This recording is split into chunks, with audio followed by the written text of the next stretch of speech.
আজকের ব্লগটি দুপুর থেকে শুরু করে দিলাম। তো আমার মেয়ে কিছুদিন যাবত বলছিল আমের ভর্তা খাবে, তো রাইসার বাবা আজকে আম নিয়ে আসলো বাসায়। তারপর আমি আমের ভর্তা বানিয়ে দিলাম মেয়েকে। তো মেয়ে তো একদম মন ভরে খাচ্ছিল। আর আমগুলো কাটার পরে দেখলাম যে প্রত্যেকটা আমই ভিতর দিয়ে একদম হলুদ হয়ে গেছে। তো এই আমগুলো দিয়ে ভর্তা বানালে বেশি মজা হয়। তো আমের ভর্তা মেয়েকে রেডি করে দিয়ে আমি এবার রান্না বান্না রেডি করে নিলাম। তো দুপুরে রান্না তো এখনো করা হয়নি, তো এখন করে নিব। তো এই যে আমি কিন্তু রান্না বসিয়ে দিয়েছি। তো আজকে আমি খুবই মজার একটি তরকারি রান্না করব, সেটা হচ্ছে বেগুন দিয়ে শিং মাছের ডিম। তো শিং মাছের ডিম তো মোটামুটি সবাই পছন্দ করে, আর মাছের ডিমের মধ্যে সবচেয়ে মজা হচ্ছে শিং মাছের ডিম।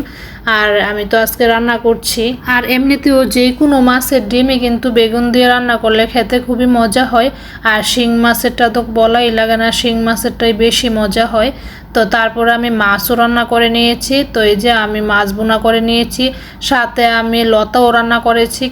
কিন্তু লতা রান্না করার সময় এত তাড়াহুড়া ছিল, কোনো ভিডিও রেকর্ড করা হয়নি। তো এই ছিল আজকে আমার দুপুরে রান্না বান্না। তো দুপুরে রান্না বান্না শেষ করে আমি আবার গতকাল যে বাঙ্গি নিয়ে এসেছিলাম, তো ওই বাঙ্গি দিয়ে আমি জুস তৈরি করে নিব।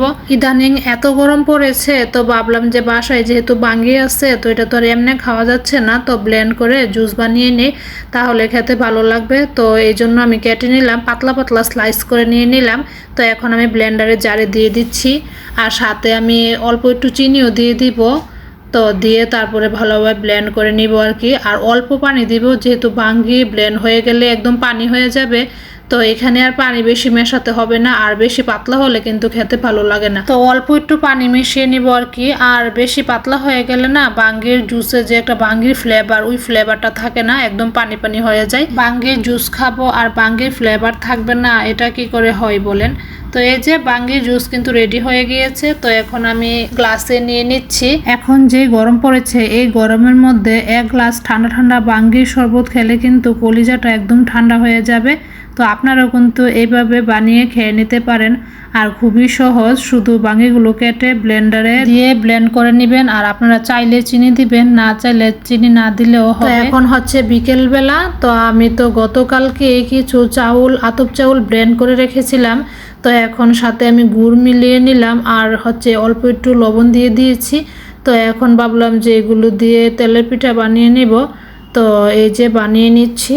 অনেক দিন পরে কিন্তু তেলের পিঠা বানাচ্ছি, অনেক দিন ধরে এই পিঠাটা বানানো হচ্ছে না। আর এই পিঠাটাই আমার কাছে সবচেয়ে সহজ মনে হয়, অল্প সময়ে বানানো যায়। তো এই যে একটা কিন্তু দিয়ে দিলাম, তো হয়ে গিয়েছে প্রায়। তো এইভাবে সবগুলো বানিয়ে নিব আমি। এই পিঠাটা কিন্তু বিভিন্ন জেলায় বিভিন্ন নামে চিনে। তো আমাদের জেলায় তো চিনে তেলের পিঠা নামে। তো আপনার এলাকায় কি নামে চিনেন কমেন্ট করে জানিয়ে দিবেন। তো এই যে আমি কিন্তু সবগুলো পিঠা বানিয়ে নিচ্ছি। তো এই যে আরেকটা দিয়ে দিলাম। তো এই যে দেখেন কতটা সুন্দর হয়েছে, মানে দেওয়া মাত্র একদম ফুলে উপরে উঠে চলে এসেছে। আর এত তাড়াতাড়ি হয়ে যায় পিঠাগুলো, আর কি যে সুন্দর লাগে, কড়াইয়ের মধ্যে দেওয়া মাত্রই কিন্তু ফুলে উপরে চলে আসে। তো এই যে পিঠা কিন্তু বানিয়ে নিচ্ছি। তো সবগুলো বানানো হয়ে গিয়েছে।